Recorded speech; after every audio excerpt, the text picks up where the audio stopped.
Hey everyone, I just wanted to remind people, especially the people at my church, I don't get any special privilege. And when I ask for help for me and my mom financially, nothing is done.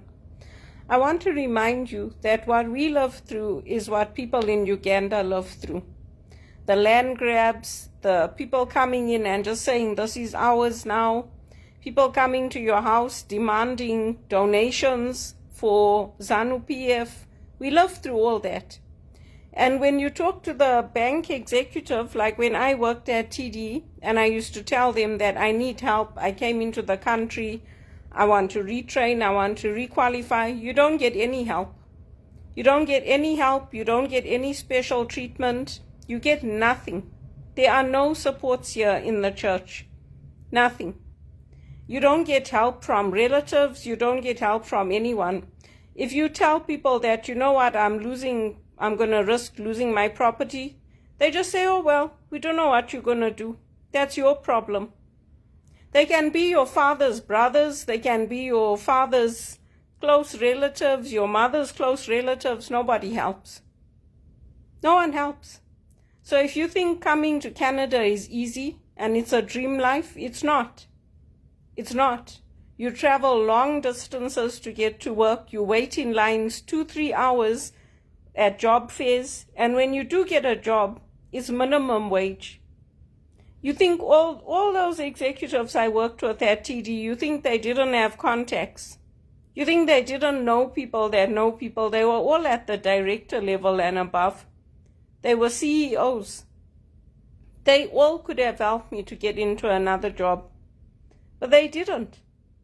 They didn't. I got all my jobs through agencies, including my first job at TD. I went and I registered with ADECO, and through ADECO, I did testing. They tested my Word, Excel, PowerPoint, Outlook, and then they placed me. And then because I did a good job there, I got into the bank. And that's how I got all my jobs. Not one person has opened doors for me here in Canada, including in the church. Even the work I got for the elections, they advertised it in the church. And Father Larry told people, if you want to work for the elections, they're hiring. You can apply. So that's how I got my jobs. No one helps you in this country. No one. And no one feels sorry for you. If you tell them that, oh, you need help and that you came here from Zimbabwe and that there were genocides and that people were killed, massacred by the thousands, they just say, oh, well, you have an attitude of entitlement. They don't help. They don't do what the Americans do and set you up with housing and accommodation and provide you with a stipend and all that. They don't. Even for spiritual directors, they don't do it. They don't. And racism plays a lot in it. The blacks get a lot of support in Canada. They get a lot of support. They give them millions to set up their non-profits, to help them, to make sure they get accommodations, to make sure exceptions are made for them. The Indians get nothing. The Indians and the Goans get nothing. I went through it because when I had my property at Rosewell Gardens, I told them, before TD let me go, I told them, I just sponsored my mother and she's coming to stay with me. Find me something else. And they said, there's nothing. We tried. There's nothing. Teleperformance did the same thing. They haven't called me back for anything. They told me, oh, you'll have to go on the website and apply. They don't care. The first operations manager I had, Mohammed, he cared because he saw how good I was and he didn't want to lose me. So he told the recruiters, as soon as you have something, call her and get her back into a job. The others, they don't care. I have the same skills and the same experience as the HR directors who are working there. Many of them have only worked in Canada. I worked in America, I worked in England, I worked in Zimbabwe, I worked in South Africa. They don't. So, and Zimbabweans, when you tell them that, you know what, we had massacres, we had genocide, they just say, oh, Well, you'll have to just find a job. They don't. All the other countries where there's oil and all that, they get the special treatment because that's what they look for. They want the countries with the oil. They want, Zimbabwe started now coming up. Now all the countries want to go and invest there, just like Zambia. All the countries want to go and invest in Zambia, including Britain. Tony Blair went there. You see the look of fear on people's faces when he walks in. They don't like him. They don't trust him, and I don't blame them. I don't blame them. We went through the exact same thing that Idi Amin put the Indians through. The exact same thing. Where they came in, they burnt the farms, they raped the women, they tied people up. We were fortunate that we were not harmed in Kwekwe. We were fortunate. We were fortunate to escape with our lives. And then when you come here, you think people are going to have compassion on you. You think they're going to help you to get your education, to go to study, to keep your homes. They don't. They have no compassion on you. They don't. So Canada's got a strong reputation for helping now, for sending foreign aid and all that. It's because of people like me who came here and who helped. Who came here and told our stories and told them how bad things were there and got the aid sent. But I'm not doing it anymore. Why should I if my own life is crumbling and I have no jobs and no work and no support to get into a good paid executive assistant job, to get into a good paid position so that I can support myself and then I can also help my mother? Why should I support aid going overseas when nobody's opening doors for me? And every day I'm sitting on the computer and applying for every job I can. And then LinkedIn shuts down my profile and I can't get back into it. So now I have to think about, oh, who did I have on my profile? And there's so many people I can't even remember them all. And they don't even give you a reason of why they shut it down. This problem of prostitution, it started at TD. It started at TD, with the executives wanting to touch you, leaning over you, breathing on you, all of that. That's how it started. And the traders used to take women onto the floor, prostitutes. It started there in the banks, and they were the ones who were supporting all the sex work and all that. They don't want it to happen to their children, but if it happens to you, then oh, there's nothing wrong with it. Of course not.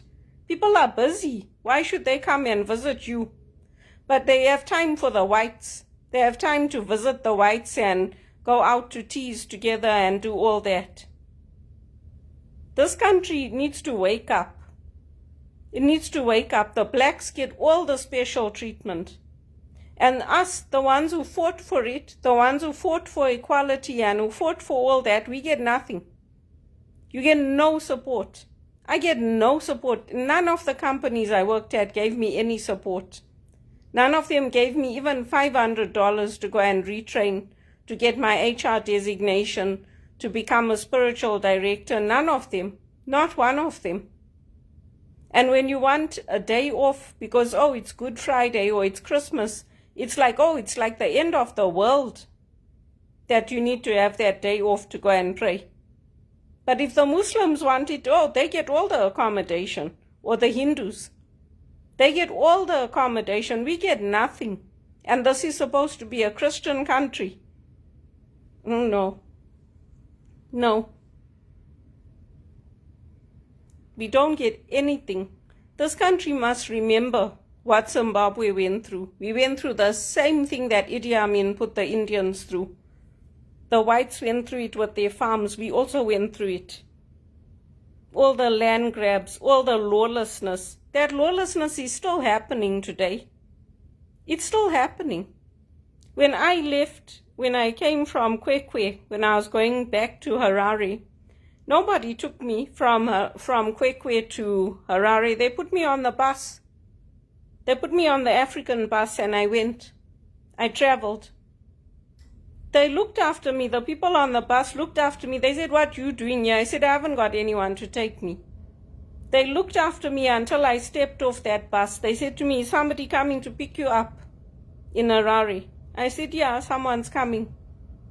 Even when we stopped in Kodoma, when I went to get something to eat, they looked after my stuff because there's pickpockets and all that on those buses.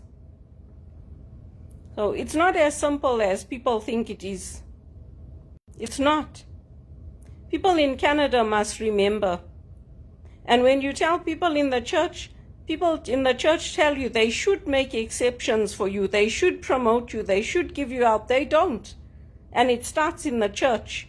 How many years did I ask for help for my mom?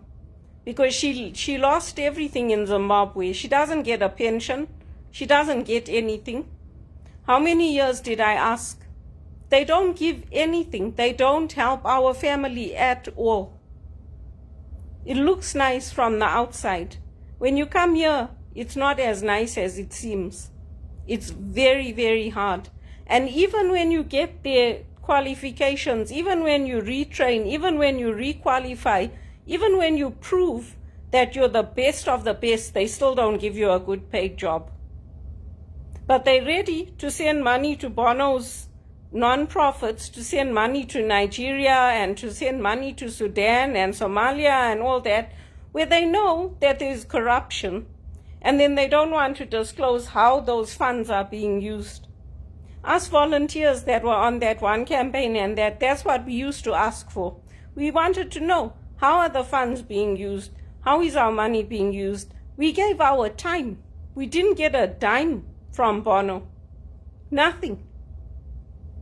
So people should think about it. And I'm not joking when I post there that I don't want to land up homeless. I'm very serious. I would be quite happy to relocate and go to America or go somewhere where I can earn a decent salary and be appreciated and valued and paid what I'm worth, and get Christmas off and Easter off, and be respected as a spiritual director. We're not all doing the same things in our family. My vocation is unique, and it's about time people respected it.